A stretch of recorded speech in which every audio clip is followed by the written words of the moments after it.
We've mentioned some people find meaning in our amazing principles we have as Unitarian Universalists.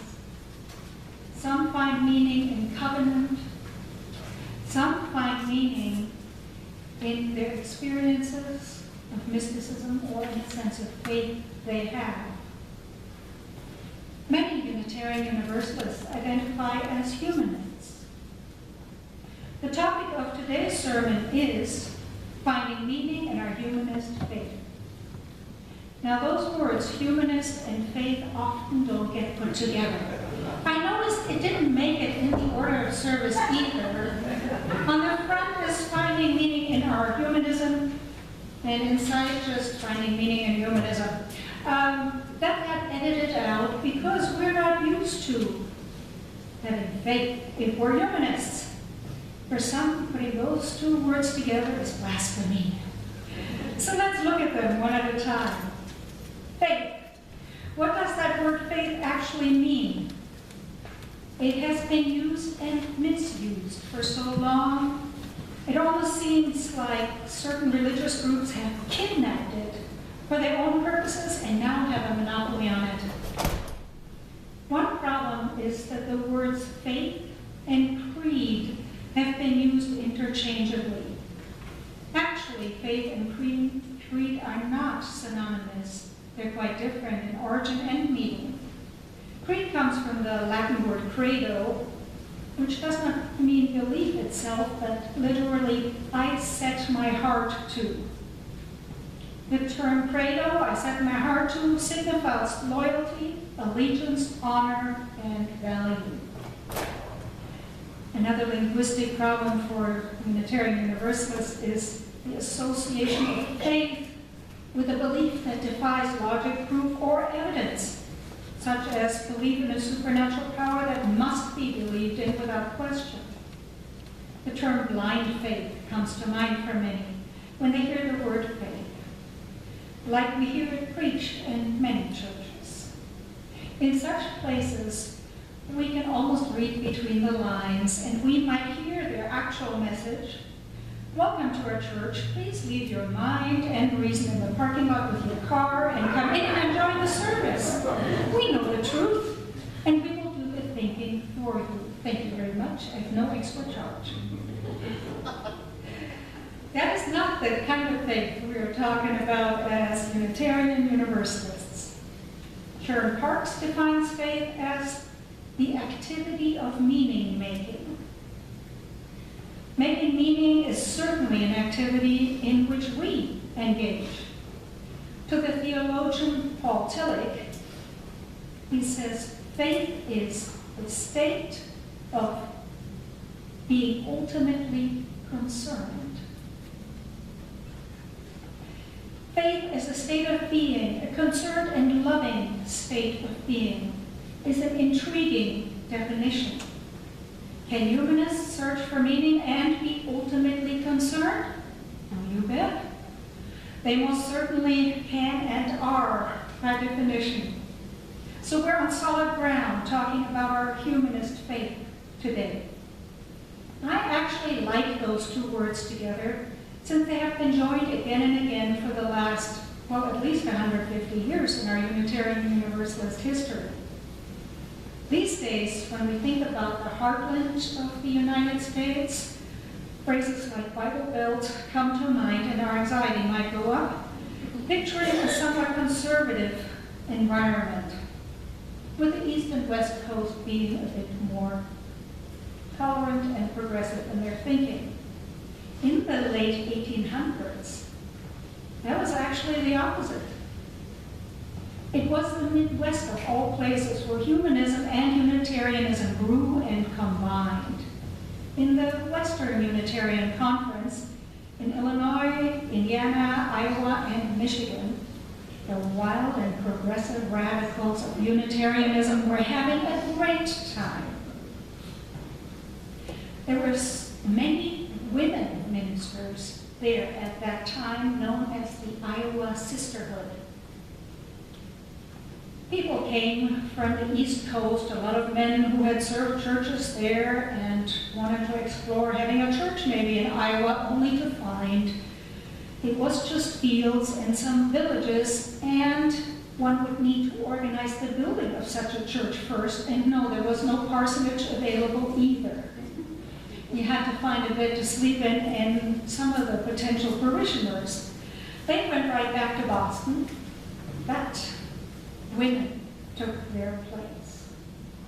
Many women started and maintained Unitarian churches. We even had some women who were same-sex couples serving congregations together at that time. So it was certainly quite progressive. For Boston, that took another 100 years before they were comfortable with that. So here we were. It was the Western Unitarian Conference, and issues around humanism came to a head.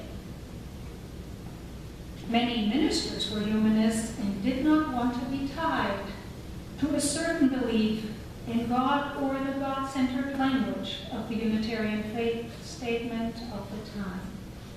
Others did not see these humanist ministers as belonging in ministry at all, with their resistance to basing all of their sermon on Jesus and Bible readings. Unitarianism was about to fracture into divisive camps when William Channing Gannett, not the William Ellery Channing from years before, but his nephew, William Channing Gannett, came up with a common statement which all were satisfied with. Quite amazing at that time. Let me share some highlights with you. Things commonly believed among us. We believe that to love the good and live the good is the supreme thing in religion. We hold reason and conscience to be final authorities in matters of religious belief. We honor the Bible and all inspiring scriptures, old and new. We revere Jesus and all holy souls that have taught truth and righteousness and love.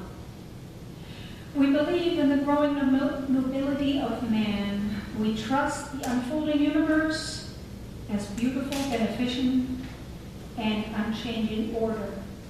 We believe that we ought to join hands and work to make good things better and the worst good, counting nothing good for ourselves that is not good for all. We believe that this self-forgetting, loyal life awakens in us the sense of union here and now with things eternal, the sense of deathlessness, and this sense is to us an earnest of life to come. We worship one and all that life where suns and stars derive their orbits and the soul of man is aught.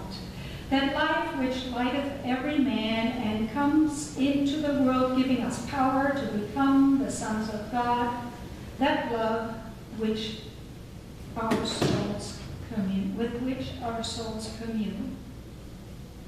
This was the compromise statement that all could live with. It saved the Western Unitarian Conference, and it became the foundation of Unitarian humanism.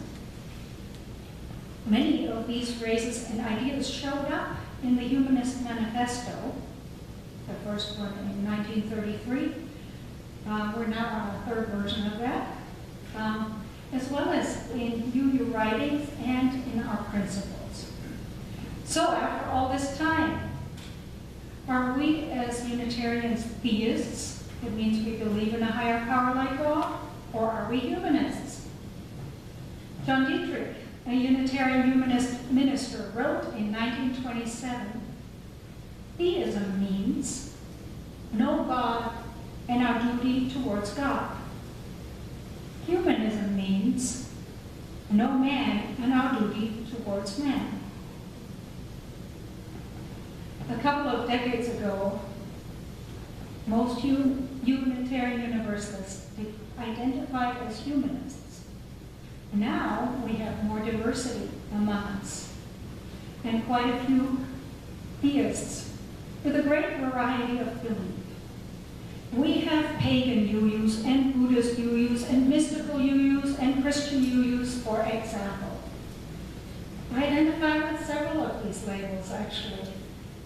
And yet, reading the Humanist Manifesto, I find inspiration there as well. Let me read a few lines from its third edition from 2003. Humanism is a progressive philosophy of life that, without supernaturalism, affirms our ability and responsibility to lead ethical lives of personal fulfillment that aspire to the greater good of humanity. The life stance of humanism, guided by reason, inspired by compassion, and informed by experience, encourages us to live life well and fully. It evolved through the ages and continues to develop through the efforts of thoughtful people who recognize that values and ideals, however carefully wrought, are subject to change as our knowledge and understanding changes. We affirm the following. Knowledge of the world is derived by observation, experimentation, and rational analysis. Humans are an integral part of nature, the result of unguided evolutionary change. Ethical values are derived from human need and interest as tested by experience. Life's fulfillment emerges from the individual participation in the service of humane ideals. Humans are social by nature and find meaning in relationships. Humanists long for and strive towards a world of mutual care and concern, free of cruelty and its consequences, where differences are resolved cooperatively without resorting to violence. The joining of individuality with interdependence enriches our lives, encourages us to enrich the lives of others, and inspires hope of attaining peace, justice, and opportunity for all. Working to benefit society maximizes individual happiness. Thus, engaged in the flow of life, we aspire to this vision with the informed conviction that humanity has the ability to progress towards its highest ideals. The responsibility for our lives and the kind of world in which we live is ours and ours alone. Now, those are statements which give life meaning and which can inspire individuals as well as congregations. Humanists do not depend on God or supernatural force to state any of these. But faith in the divine does not exclude us from being humanists either. It does not exclude me from embracing humanism with all my heart and still having a spiritual experience at times. I am grateful that I don't have to choose. I love embracing my spiritual and humanist discoveries and using my mind when I process them. That is where blind faith would not work. We use our brains and we like it. The issue of salvation is not one of saving souls for a religious idea of heaven, but saving people here on earth, during our time on earth. Just a week ago, Time magazine had a humanist quote on its cover in white when talking about those helping save lives in Syria. It says, whoever saves one life saves all of humanity. I like that. It uses the humanitarian meaning of salvation. And it reminds us of our connection, our interconnected web of life of which we are a part. We do not live in a vacuum, but affect one another.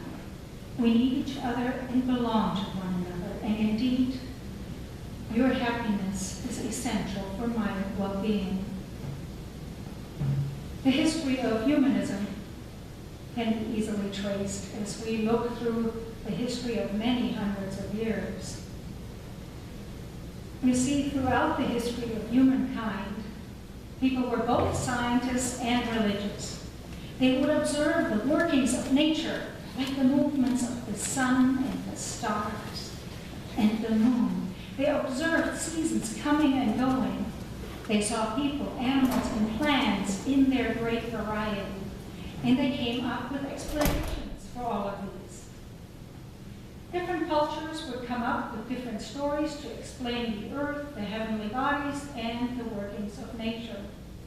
Some of these were creation stories. Some were detailed and elaborate stories of divine beings and their interactions with humanity. While people were observing and analyzing, looking for explanations, people were also experiencing life and nature with a feeling of awe and inspiration and connectedness. Religions formed right alongside scientific knowledge. The emphasis on reason versus inspiration caused some tensions off and on and frictions over the ages. And then, 200 years ago, came Charles Darwin. Born in England in 1809, he traveled the world, exploring nature and science, and came up with a new view on life. When, at 50 years of age, he published his writings on evolution, titled On the Origin of the Species. This was a new creation story, with new scientific explorations and amazing new observations. While it intensified the tension between some religions and science, for Unitarians it opened up a whole new world for our path, which had already been focusing on using reason and viewing both life and spirituality with reason. While humanist thought had been prevalent before, Darwin gave it a new boost and an amazing scientific foundation. As Unitarian Universalists, we can be grateful to this great scientific mind and at the same time be cautious. It is so easy to slide into dualism, playing the games of who's right and who's wrong, who's good and who's bad. And that way we would become divisive in our discussions. It may surprise many that Darwin was neither an atheist nor an agnostic. He was raised in a Unitarian home, surprise, surprise. He studied for the Anglican ministry at one point, but then was counted among Britain's Unitarian deists.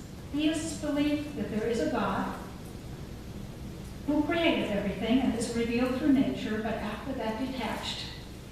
And all of God's revelations are of the natural, not the supernatural kind.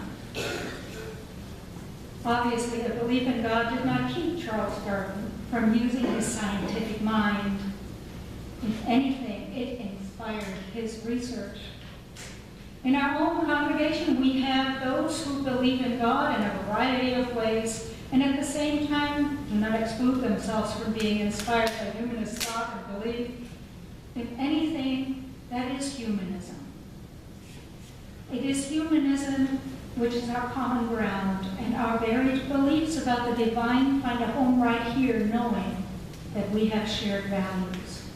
Our 7 principles are a great foundation for our varied beliefs and allow us to coexist peacefully and lovingly.